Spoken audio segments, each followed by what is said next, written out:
Pembacaan Alkitab kita pada hari ini, tepatnya pagi hari ini dalam ibadah pertama dan kedua ini, kita membaca Kejadian pasal yang ke-32 ayat 22 sampai 32. Saya sudah siapkan di screen. Demikian firman Tuhan. Pada malam itu Yakub bangun dan ia membawa kedua istrinya, kedua budaknya perempuan dan ke-11 anaknya dan menyeberang ke tempat penyeberangan sungai Yabok. Sesudah ia menyeberangkan mereka, ia menyeberangkan juga segala miliknya. Lalu tinggallah Yakub seorang diri, dan seorang laki-laki bergulat dengan dia sampai fajar menyingsing. Dalam ayat yang ke-25, ketika orang itu melihat bahwa ia tidak dapat mengalahkannya, ia memukul sendi pangkal paha Yakub, sehingga sendi pangkal paha itu terplecok ketika ia bergulat dengan orang itu. Lalu kata orang itu, biarlah aku pergi, karena fajar telah menyingsing. Sahut Yakub, aku tidak akan membiarkan engkau pergi, jika engkau tidak memberkati aku. Bertanyalah orang itu kepadanya, siapakah namamu? Sahutnya, Yakub. Lalu kata orang itu, namamu tidak akan disebut lagi Yakub, tetapi Israel. Sebab engkau telah bergumul melawan Allah dan manusia, dan engkau menang. Bertanyalah Yakub, katakanlah juga kepadamu, katakanlah juga namamu. Tapi sahutnya, mengapa engkau menanyakan namaku? Lalu diberkatinyalah Yakub di situ. Yakub menamai tempat itu Peniel, sebab katanya, aku telah melihat Allah berhadapan muka, tapi nyawaku tertolong. Lalu tanpalah kepadanya matahari terbit ketika ia telah melewati Peniel, dan Yakub pincang karena pangkal pahanya.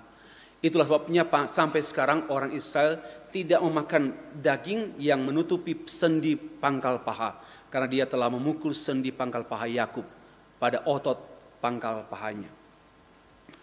Berbahagialah setiap orang yang mendengar firman Allah dan yang memeliharanya dengan setia dalam kehidupannya. Jemaat yang dikasihi dan mengasihi Tuhan, saya mengawali uraian saya dari teks yang kita baca, Kejadian pasal yang ke-32 ayat yang ke-22 sampai 32 dengan klarifikasi. Klarifikasi itu tidak negatif, netral, yaitu ingin kejelasan, making clear. Tema khotbah kita mengenai identitas diri yang baru, atau dalam bahasa Inggris personal identity. Ini istilah tidak atau frase jati diri tidak berasal dari Alkitab. Tidak ada istilah jati diri yang baru dalam Alkitab. Tetapi berasal dari istilah filsafat dan atau istilah psikologi. Dan itu oke, tidak masalah. Itu istilah itu. Dan kita membahas istilah frase tersebut berdasarkan Kejadian pasal yang ke-32 ayat 22 sampai 32. Nah, kalau ditanya, apa itu? What is the meaning of personal identity atau identitas baru? Apa itu artinya? Artinya, menurut para ahli, ya, identitas diri adalah perpaduan antara cara kita memandang diri dan cara orang lain memandang kita. It's very good, ya. Ini namanya personal identity. Cara saya memandang diri saya. I'm Stefri. Saya punya cara pandang, cara saya melihat diri saya seperti apa. And the same time, cara orang melihat saya. Cara orang memandang saya. Cara istri memandang saya, anak-anak memandang saya. Cara teman kerja memandang saya. Yang jelas cara presiden memandang saya nggak ada. Dia nggak kenal kan. Tapi itulah namanya identity. Bapak Ibu sekalian. Nah, oleh karena itu, apa saja yang berkenaan dengan identity? Yang berkenaan dengan identity itu my personality, pribadi saya, my achievement, pencapaian saya. Saya capai apa saja, pencapaian studi saya, pencapaian usaha saya. Juga itu my identity, my gender, woman or women atau man. Saya etnik mana? Saya Batak, saya Banjar, saya Manado, Jawa dan sebagainya. Itu my identity juga masuk. Ya, my nationality, I'm Indonesian. Saya orang Indonesia. Lalu saya di mana status sosial saya? Itu my identity juga. My belief dan sebagainya. My values, What's your value? Culture values and bla bla bla. Itu semua menyangkut identity natural, alamiah. Dan semua orang mengalami dan memilikinya. Oke. Karena itu juga aspek-aspek ini itu berkenaan dengan kalau membuat konklusi awal. Oke, my interest, kesukaan saya. Apa yang saya suka, ketertarikan saya apa? That's my identity. Saya tertarik di dunia bisnis. Saya tertarik dengan dunia olahraga. My identity. Saya tertarik bisnis saya di bidang ini. Itu pun identity in general understanding. Nah, our likeness and our dislike. Ketidaksukaan saya dan kesukaan saya. My like dan ketidaksukaan saya. Atau my talents, atau my ability, kemampuan saya. Itu semua berkenaan dengan identity. Alamiah, semua orang miliki. My value tadi. Dan my goals, my family goals, my business goals, my personality goals, my study goals, kita punya tujuan. And my life goals, itu semua menyangkut identity. Ini pendapat para ahli, tapi hasil pencermatan saya, tidak pernah para ahli psikologi and ahli filosofi memasukkan hal yang mendasar, yaitu my God's image, nggak ada. Lalu my sin, nggak dibahas oleh para ahli. Lalu my salvation, they don't talk about it. Nggak bicara itu. Para ahli loh, psikologi and philosophy. Ada hal yang mendasar yang mereka tidak pedulikan. Yang mereka, they don't have eyes, mereka tidak punya mata untuk melihat itu. Yaitu, gambar Allah ada pada setiap ciptaan manusia. Mereka tidak bicara. Lalu, my sin, our sin. Mereka juga bicara itu. Ini sangat mendasar. Dan my salvation, mereka tidak bahas itu. Padahal Alkitab dengan tegas menyampaikan dengan jelas from the beginning. Identitas manusia itu. Sesungguhnya manusia punya identitas yang sebenarnya. Apa? Bukan apa, siapa dia? Manusia itu adalah ciptaan Allah. Masterpiece Allah. Karya agung Allah. Yang semestinya kita membuat terkagum-kagum. Wonderful. Ya, khususnya human being, manusia. Karya tangan Allah yang sempurna. Meng-create you and I. So that's why kita menghormati diri kita, menghormati Allah. Kita menghargai diri itu menghargai Allah. Bunuh diri. Pemberontak pada Tuhan. Kita harus melihat di sini. Kita punya keadaan sesungguhnya. Our identity. We are creation, not creature. Kita adalah ciptaan. Dan more than that, lebih dari itu, kita diciptakan according to God's image. So that's why identitas kita yaitu gambar Allah. Bukan gambar mama papaku. Bukan gambar nenek moyangku dari Tiongkok, dari Arab, bukan. Our true identity is God's image. Ya, identitas saudara saya yang sesungguhnya itu adalah God's image. Yang tidak ada pada ciptaan yang lain. Yang ada pada semua manusia. Disitulah letaknya mengapa kita menghormati, menghargai orang. Jangan membunuh. Jangan melukai orang. Why? Because they were created by God according to God's image. Allah mereka itu ada gambaran Allah. Bukan titisan. Ini bukan titisan. Titisan Dewi Fortuna. Bukan. Fortuner ada. Tidak ada titisan. Allah tidak menitis. Ya. Allah tidak menetes. Tapi dalam diri kita, totality our life adalah ada God's image. So that's why we are thinking, we are speaking, and we are feeling. Just like God sebagai Allah juga. Allah pun berpikir. Hanya anjing yang berpikir. Yang dipikirkan oleh pemilik anjing. Ini God's image. Bagi saya ini mengagumi. Semakin melihat diri saya. Dengan cara pandang God's image. I honor Him through honor my body, my life. Other people, dengan orang lain juga saya hormati. Why? Because mereka juga adalah gambar Allah. Ya, inilah yang tidak dibahas oleh para ilmuwan. Sedih banget. Maka itu jadi ahli tanpa gambar Allah. Menyedihkan. Kenapa? Nggak jadi sesungguhnya. Tentulah karena dosa yang nggak dibahas oleh para ilmuwan, maka identitas manusia itu, God's image manusia itu menjadi rusak. Nggak hilang. Kalau Katolik bilang hilang. Kalau Protestan bilang rusak. Total rusak. Jadi God's image itu pada kita ada, tidak hilang, tapi rusak. Ya, dan maka kita menghasilkan perilaku yang rusak. Kita berpikir rusak, kita berperasaan pun rusak, melakukan hal yang merusak di bumi. Bahkan menjadi Allah, bukan lagi menjadi ciptaan tapi menjadi pencipta. Why? Seperti janji setan. Kamu akan menjadi seperti Allah. Tahu yang baik dan jahat. Kejadian 3 ayat 5. Dan manusia berperilaku jahat. Kenapa? Karena dia tidak lagi. Karena image of God dalam dirinya broken. Rusak. Dia melakukan apa saja according to his image. Not God's image but his image.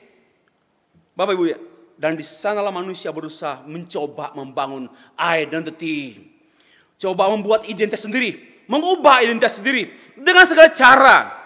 Tapi tanpa God's image. Ya, saya berikan contoh. Kain itu anaknya Adam dan Hawa.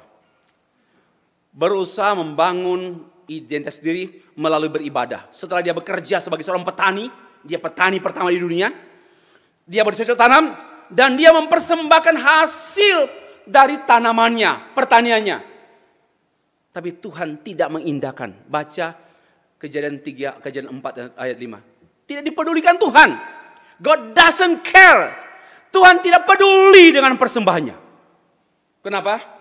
Karena dia berusaha untuk menemukan atau mencari identitas by his idea dengan ibadahnya dan kesukaannya, hobinya.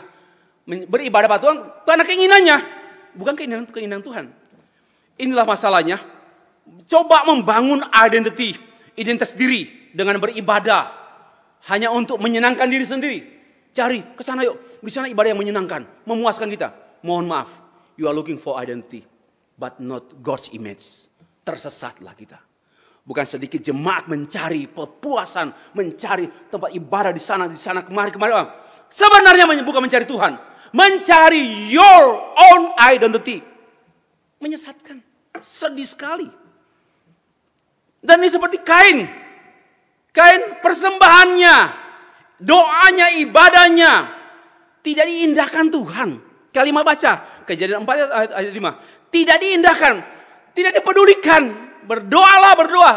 God doesn't care. Berikan persembahan sebanyak mungkin. God doesn't care. Tuhan tidak peduli. Tapi mas, percaya diri, haleluya. Tuhan menjawab doaku. Tuhan dekat dengan aku. Tapi, why?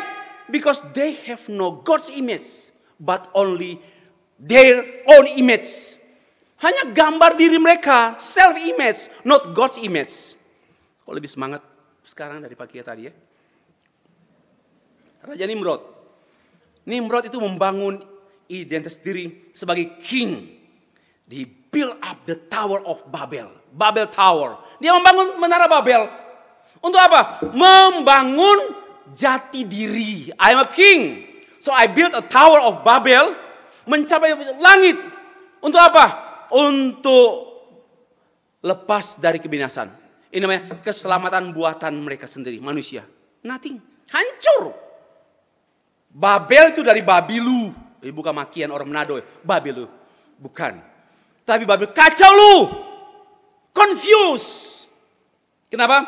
Membangun diri sendiri, identitas sendiri, hanya ada kekacauan. Membangun your identity, your son and daughter identity, hanya temukan kekacauan. Bapak Ibu dikasih Tuhan. Dan sepanjang masa manusia berusaha terus membangun jati dirinya, identitas dirinya dengan apa? Dengan pencapaiannya sudah sebut tadi. Tetapi dengan self image. Di SD, SMP, SMA, bahkan TK dilumuri dengan berita-berita tentang new psychology, self-image.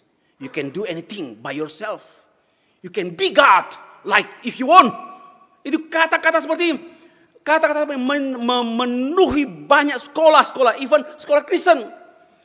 Tentu saya agree, mengajar psikologi, itu absolut. Psikologi itu penting sekali untuk memahami pribadi siswa. Tetapi di dalam psikologi sekarang ini bahaya banget. Bahaya. Kenapa? Selalu menekankan mengenai image, my self image. Gambar diri, coba dengar. My self image. Dan tidak perlu bicara God's image. Never talk about it. Sangat merusak gereja. Merusak anak-anak kita. Akhirnya lahirlah anak-anak yang sombong, independen, doesn't care dengan orang lain. Itu penduduk ke depan ini seperti ini yang terjadi. Sekarang pun sudah terasa kok. Kurang sopan. Itu semua karena self image. And I have my world. Saya punya dunia, by duniaku. And I'm a king. I'm a queen. Itu yang sedang ditawarkan oleh sekolah-sekolah. Karena itu ke gereja. Supaya terjadi kristalisasi.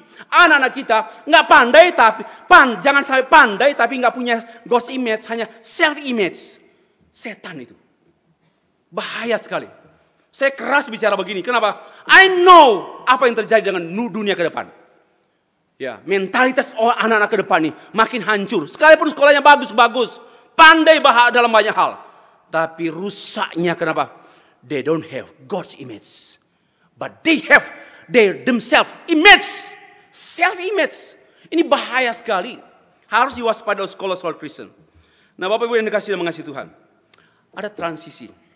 Setelah Yakub berdosa karena dia menipu papanya Ishak, sekaligus sekali menipu dua nyawa. Dua orang ditipu kan. Lalu Esau pun ditipu, menyangkut hak kesulungan. Ya, dia kemudian melarikan diri. Lari dari dosa penipuan ke Mesopotamia, jauh dari Kanaan, jauh ke Mesopotamia. Dan Yakub memulai untuk mencari identity. But when he was a sinner. Oke? Kalau tanya, Yakub mau berusaha mencari identitasnya. Pertama, pekerjaan. Ya, dia bekerja keras. Yakub bekerja keras di rumah Laban. Ya, kemudian dia punya istri, banyak lagi. Prestasi, kurang ajar. Untuk sekarang, konteks dulu berbeda. Dan dia punya family, dia punya keluarga, dan dia punya harta banyak, ternaknya banyak, kemudian juga pembantu-pembantu atau namanya pelayan-pelayan perempuan, laki itu banyak. Itu indikasinya bahwa dia orang kaya. Dia sudah beroleh identity. Punya pekerjaan, I have identity. Sekarang gak begitu. Kerja sekolah, kemudian dapat pekerjaan bagus, I have identity. Ya itu normal sajalah, bukan duniawi, normal. Tapi without God's image, kasihan sekali. Kerja, capek kerja, dapat pekerjaan, tapi nothing. Struggle terus dengan hidup dan dirinya. Ya, istrinya kacau balau ini, keluarga Yakub. Ya, Lea, Rahel, kemudian yang lain, gundiknya apalah mau, kacau sekali. Sebelum jadi bangsa yang besar, Israel. Kacau dulu. Kenapa? They have no God's image. They try to fill their life dengan apa? Dengan identitas diri, self image. Berbisnis akhirnya tidak jujur. Masih ingat kan? Yakub itu mengambil ternak Laban bapaknya dengan tanda-tanda tertentu. Cari curi itu. Ditipu juga oleh si Laban. Saling tipu menipu. Itu dunia sekarang kan. Tipu menipu. Tak menipu, ku tipu. Tak menipu, ditipu aku. Duluan aku menipu dia. Biar aku tak tertipu. Itu dunia. Kenapa? Self image. Semuanya self image. Akhirnya dan juga Yakub dihantui dengan dendam kesumat dari kakaknya Yakub, Esau. Esau marah sekali dan dendam membunuh Yakub karena menipu dia dan dihantui bertahun-tahun. Dia sudah punya pekerjaan, punya istri, punya anak, punya keluarga, punya penghasilan, tapi dalam keadaan stres, tertekan. Why? Because he's always sinners. Dia berdosa. Dan dia penuh ketakutan. Dalam Kejadian pasal 32 itu saya sengaja tekan, sesak hati. Ya, stres, sesak hati. Sekalipun sudah membangun harga, sudah membangun identity, tapi stres, sesak hati, no peace. Itulah gambaran manusia tidak mungkin. Ini kesimpulan, manusia tidak mungkin mengubah identitinya. Silakan cari nama Paulus, Yohanes, orang Kristen cari nama biar mirip-mirip Alkitab kan. Kasih nama Paulus, Yohanes, James. Tapi hanya nama. No true identity. Ya, waktu saya melayani beberapa tahun, 30 tahun atau 35 tahun yang lalu di Kalimantan. Ada satu keluarga mau kasih nama anaknya, nama Stefri, nama saya. Saya bilang janganlah, nama saya ini satu-satunya di dunia, jangan tambah lagi lah, biar jadi pasaran gitu. Nama Stefri, kenapa? Mereka suka nama saya, karena mereka dilayani oleh saya, kasih nama. Silakan mau saya nama apapun, kasih nama setan pun, tidak kesetanan, daripada nama pendeta atau tapi kesetanan. Bukan soal nama, but identity. Biarpun namanya bokir atau apa, terus sudah nama kedengaran yang tidak enak. Bukan soal itu. Dan manusia berusaha untuk mengubah identitinya dengan segala upaya. Termasuk mencari identitas di gereja. Di tugas tanggung jawab gereja, di jabatan gereja. Itu mencari itu. Why? Because they have no God's image. Dan Yakub dalam keadaannya sangat gelisah. Kegelisahannya bukan hanya kegelisahan mental and mental, psikis, tapi kegelisahannya kegelisahan rohani yang tidak dapat diselesaikan oleh apapun. Bapak Ibu yang dikasihi dan mengasihi Tuhan, kita lanjut pada uraian singkat saya. Berdasarkan latar belakang tadi, jangan khawatir nggak 1 jam, ini tinggal 10 menit. Bapak baru mulai khotbah, baru. Siapa yang berani usir saya? Nggak sopan. Saya kan diundang. Tuhan mengubah Yakub. Ada 4 hal, saya nggak cari hal, hanya 4 hal yang saya akan bahas. 1, apa tujuannya Tuhan mengubah nama Yakub? Apa tujuannya Tuhan mengubah nama Yakub? Yang kedua, bagaimana Tuhan mengubah nama Yakub? Gampang aja Pak, Yakub Israel, gampang. No, ada jawabannya. Yang ketiga, apa dasarnya Tuhan mengubah nama Yakub? Dasarnya apa? Bahasa Jawa Timur. Dasarnya apa? Kemudian yang terakhir, sesungguhnya apa sih itu arti identitas diri? Yang pertama, apa tujuan Tuhan mengubah nama Yakub? Di Warta Jemaat tertulis, perhatian utama Kejadian pasal 32 ayat 22 sampai 32 adalah Tuhan mengubah nama dari Yakub berubah menjadi Israel. Guru sekolah minggu pun pasti membaca teks itu menceritakan bahwa Yakub punya nama diubah oleh Tuhan melalui malaikat Tuhan. Ya, ini yang kita tahu. Itu poin yang pertama. Yakub yang dahulu nama bahasa Ibraninya itu cerdik. Cerdik tanpa God's image, licik. Nah, hati-hati. Orang cerdik sih, kita harus cerdik. Tapi tanpa God's image, licik. Maka jadi penipu. Yang ganteng-ganteng ini bagus, positif. Tapi hati-hati tanpa God's image, setan pakai. Cantik, ganteng, punya talenta apapun, punya kelebihan apapun. Semua kelebihan kita without God's image, hanya self-image, bahaya. Licik jadi penipu gitu loh. Cerdik sebenarnya, cerdik sekali. Yusuf itu, Yakub itu cerdik. Tapi karena dia hanya memiliki self-image yang dipropaganda oleh para apa sekarang di televisi ya, penceramah pengembangan diri. You can be like this one. Oh, janji omong kosong. Dan masuk dalam gereja, sedih sekali loh. Golden apa? Golden way. Bicara soal wisdom. Sorry. Wisdom di dunia ini terbatas. Tapi wisdom from the Bible itu perfect and sempurna. Christ is our wisdom. Dan saya heran, banyak orang terhipnotis atau suka sekali dengan semua ceramah-ceramah yang sifatnya self-actualization. Saya nggak benci itu, tapi terlalu over itu berlebihan tuh menyembah manusia jadi Tuhan. Self-actualization, self-image, self-esteem. Nah ini self-thinking. Itu beredar di SD, SMP, SMA, bahkan university. Tidak salah, tapi perlu kontrol dan gereja mengontrolnya.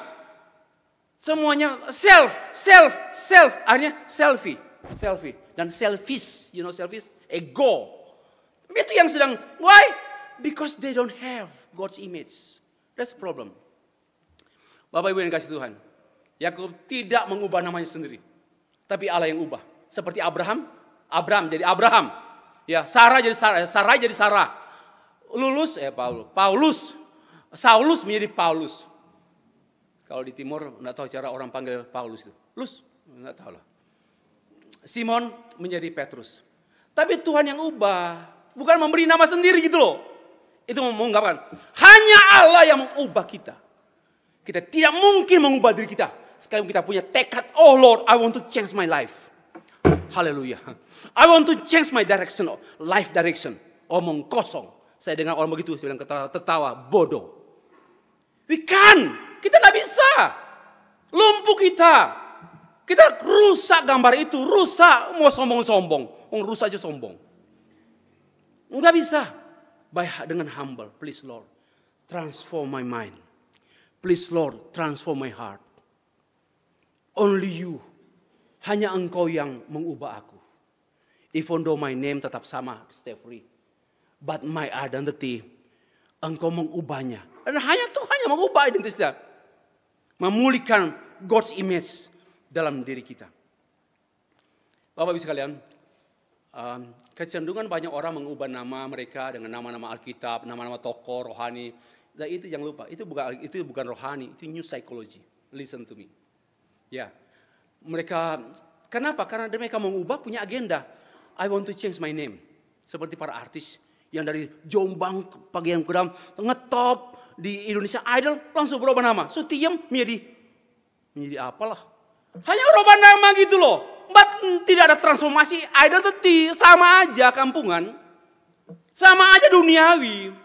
Mau ubah nama pendeta. Pendeta itu bukan jaminan. Pendekar, pena tua, pena muda pun bukan jaminan.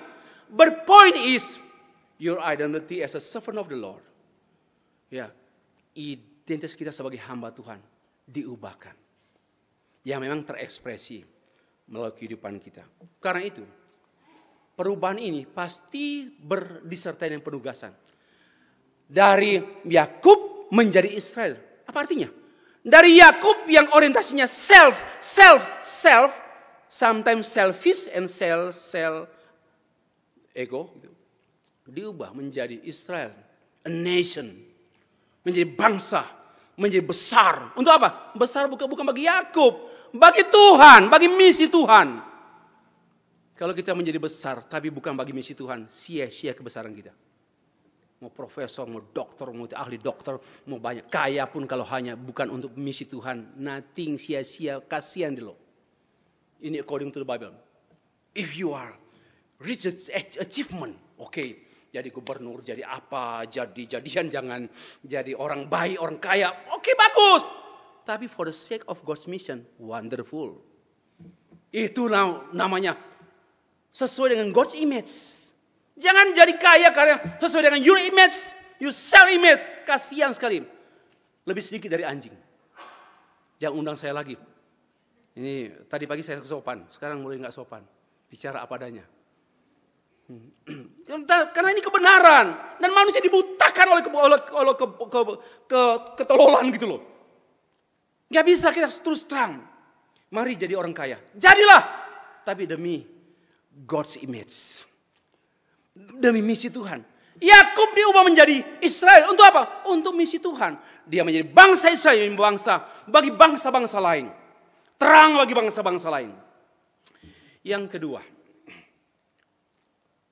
Tadi kan untuk apa? Untuk apa diubah? Sekarang yang kedua. Bagaimana Tuhan mengubah nama Yakub menjadi Israel. Mengubah identitas. pergulatan Yakub dan malaikat Tuhan melatar depani perubahan nama. Mengapa berubah nama? Ya karena ada pergulatan. Setelah nama Yakub diubah, Yakub menamai tempat itu Peniel. Apa maksudnya? Sebab katanya, aku telah melihat Tuhan, aku telah melihat Allah berhadapan muka, tapi nyawaku tertolong. Saya tidak bahas nyawa tertolong. Mengapa nyawa tertolong? Supaya flow khotbah ini tidak terganggu. Ya tentu kepercayaan Yahudi lah. Tapi pokoknya, aku telah melihat Tuhan berhadapan muka. Tanya, bagaimana cara Tuhan mengubah Yakub? Bagaimana cara Tuhan mengubah saudara saya? Yaitu pengalaman berjumpa dengan Tuhan. Mengubah, saya berubah tapi tanpa pengalaman dengan Tuhan, nothing. Perubahan hanya terjadi apabila kita secara personal ada pengalaman pribadi Yakub bertemu Tuhan. Bukan tahu Tuhan lewat katekisasi, tapi bertemu Tuhan face to face. Inilah satu perjumpaan. Just as Moses bertemu Tuhan face to face, Paul bertemu Tuhan face to face. Inilah rahasianya. Bagaimana Tuhan mengubah nama. Karena ada pertemuan dan Yakub memberi kesaksian. Aku telah melihat Allah berhadapan muka dengan muka. Ini satu pengalaman Yakub bertemu secara personal. Ini jawabannya. Mengapa Tuhan, bagaimana Tuhan mengubah? Kalau berubah hanya karena baca buku atau apa, tapi tanpa pertemuan dengan Tuhan. Orang jadi baik karena baca buku PMP. Moral itu hanya baik sejenak saja. Tapi tidak baik di mata Tuhan. Tetap pendosa. Memang baiknya di mata mertua bagus. Apalagi tiap bulan kirim uang ke mertua. Tambah bagus. Tapi baik di mata manusia. Di mata Allah, aku bertemu face to face dengan Tuhan. Satu perjumpaan pribadi. Itulah yang mendasar, Bapak Ibu, yang kita bahas. Ya, yang ketiga, apa dasarnya? Kan cepat toh, saya bilang lama. Apa dasarnya Tuhan mengubah nama Yakub, mengubah identity Yakub? Apa dasarnya? Dasarnya apa? Gitu. Apa karena Yakub bagus? Apa karena Yakub cerdas? Apa karena Yakub orang talent, multi talent? No. Bahkan Alkitab membukakan Esau better than Yakub. Esau kelakuannya lebih bagus loh. Yakub penipu. Esau itu berbulu. Bukan buru itu, bagus, bukan kera itu. Berbulu. Tapi punya keunggulan karena dia pemburu, kan? Dia pemburu. Jadi apa kelemahan Yakub? Apa kelemahan Esau? Kelemahan Esau hanya jual apa? Pasti dia karena ke Manado, Esau ke Manado. Lalu dia tukar Brenebon itu dengan sup kacang merah. Dengan hak kesulungannya. Hilanglah itu. Hanya itu saja. Yakub penipu itu. Namanya saja cerdik dan licik. Gitu loh.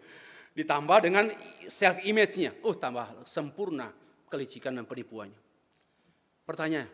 Mengapa Tuhan pilih Yakub yang lebih kurang ajar daripada Esau? Ini membukakan bahwa not because of you. Allah memilih saudara saya, bukan karena kita. God's grace. Itu mengungkapkan anugerah Allah. Ya, anugerah Allah. Ya, bukan karena jasa apapun. Yakub dalam garis perjanjian Allah. Nah, alasan yang kedua. Why? Karena dalam Ibrani pasal 11 ayat 9. Yakub ada dalam satu garis keturunan.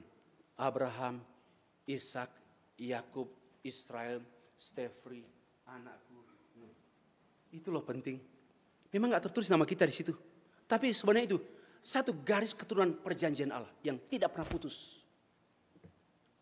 Yang tidak pernah putus. Orang sebagai orang tua, jangan bangga dengan anak kita dan kelebihannya. Tapi dia gak punya, dia bukan ahli waris perjanjian Allah. Kasihan sekali kita melahirkan anak masuk neraka. Orang tua kejam melahirkan anak untuk membinasakan.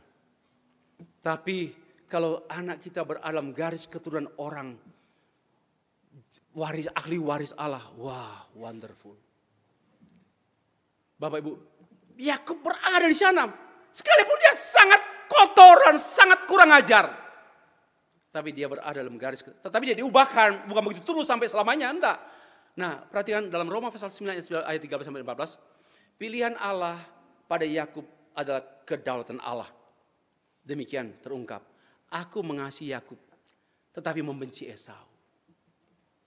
Jangan salah paham, Allah kok membenci. Ini bahasa kiasan, bukan bahasa harafiah. Ya, maka itu jangan mengerti Alkitab pada kulitnya. Itu itu identitas yang kulit, mengubah nama. Kita harus mengerti apa sebenarnya. Karena sebenarnya itu menyangkut ahli waris. Bahwa aku mengasihi Yakub, kenapa? Dia ahli warisnya Abraham, Ishak, Yakub dan seterusnya. Dasarnya itu. Tidak pernah ada dasar pada manusia. Tidak ada sedikit pun alasan dari manusia sehingga Allah memilih kita. Enggak, semuanya malah buruk banget. Kita minus. Enggak ada satu pun ada gitu loh. Yang ada minus. Tapi Allah pilih. Why? Not because of us, but because of His covenant, perjanjiannya yang memang diturunkan. Maka itu bersyukurlah kalau orang tua, orang beriman, mestinya anak-anak terus mewariskan iman itu kepada, bukan orang tua yang wariskan, Tuhan yang teruskan warisan iman ini pada anak-anak. Yang terakhir, apa sesungguhnya arti identitas diri? Tadi sudah bahas. Sesungguhnya gambar Allah itu adalah identitas semua orang percaya. God's image. Setiap kita, we are very grateful. Why? Because we were created by God according to His image. And in my life, my heart, my mind, there's a God's image. And each of you, masing-masing kita, saudara, ada God's image. Very berharga banget itu loh. Disitulah harga kita. Harga diri kita pada harga God's image. Bukan harga diri pada ini, pada keturunan. Bukan, itu harga diri kampungan. Harga diri sesungguhnya kita adalah harga diri Allah. Listen. Harga diri kita itu adalah harga diri Allah. Bapak Ibu, dosa menyebabkan identitas kita rusak. Sehingga manusia melakukan apa yang merusak di bumi. Biarpun dia kaya, biarpun dia hebat, biarpun dia dokter, biarpun dia profesor, biarpun dia orang terkemuka di Indonesia. Tapi rusak di mata Allah. Kristus adalah gambar Allah yang sempurna. So anybody who believe in Christ, siapapun yang percaya pada Kristus, maka Tuhan merestorasi gambar Allah pada kita. Tuhan mengubah. Sekalipun nama saya tetap Kadir, sekalipun nama saya tetap Hasan, tapi Tuhan mengubah dari my image, diubah menjadi Christ image. So, setiap orang percaya, kalau ditanya, what is your real identity? My real identity is Christ. Christ is my identity. Amin. Jarang ditanya itu ya. Bukan Pentakosta ya. Amin. So I emphasize, no Christ, no true identity. Mari kita senang. Karena I'm Steffrey, yes, of course, and anybody can know me, but my real identity is Christ. So ini yang buat setan gentar. Setan tidak pernah takut dengan Steffrey, tapi setan gentar dengan Christ is in my life. And my identity is Christ. And semua kita, coba saya tutup begini. Identitas kita, orang percaya, kembali pada definisi para ahli tadi ya. Saya adapt dan demikian. Saya redefinite. Identitas diri kita orang percaya itu perpaduan antara cara kita memandang Kristus dalam diri kita sendiri dan cara orang lain memandang Kristus dalam diriku. Amin. Itulah namanya Christian self-identity. Personal identity menurut iman Kristen. Yaitu cara saya memandang Kristus pada diri saya, pada hidup saya, pada keluarga saya, pada pekerjaan saya, pada pelayanan saya. Saya senantiasa melihat Christ is the key. Christ is the reason. Christ is segala-galanya. Itu cara pandang. Cara memandang saya tentang pekerjaan, tentang istri, tentang anak, tentang apapun, tentang bangsa Indonesia pun, saya memandangnya dalam Kristus. Kalau tidak, nothing and sinting. Dan orang lain pun memandang Christ dalam hidup saya. Orang lain pun memandang Christ dalam pelayanan saya. Orang lain pun memandang Kristus dalam keluarga saya. Orang lain pun memandang Kristus pada pekerjaan saya. Itulah sesungguhnya namanya identity. Bapak Ibu yang dikasihi dan mengasihi Tuhan. Paulus menulis demikian dalam Galatia pasal 2 ayat 2. Aku telah disalibkan dengan Kristus. Ya. Namun aku hidup, tidak mati. Tapi bukan lagi aku sendiri yang hidup, melainkan Kristus yang hidup di dalam aku. That's the identity. Christian identity is Christ. Ya. Sama seperti Yakub. Tuhan mengembalikan identitas diri Yakub. Yang semulanya ya penipu, licik, apa semua. Hidup untuk diri sendiri, mencari nafkah untuk diri sendiri. Hebat bagi diri sendiri. Menjadi ayah, menjadi suami, menjadi apa. Oke. Hanya itu gitu, hanya begitu. Sia-sia hidup. Tapi Tuhan memberkati Yakub, memberkati orang-orang setia Yakub.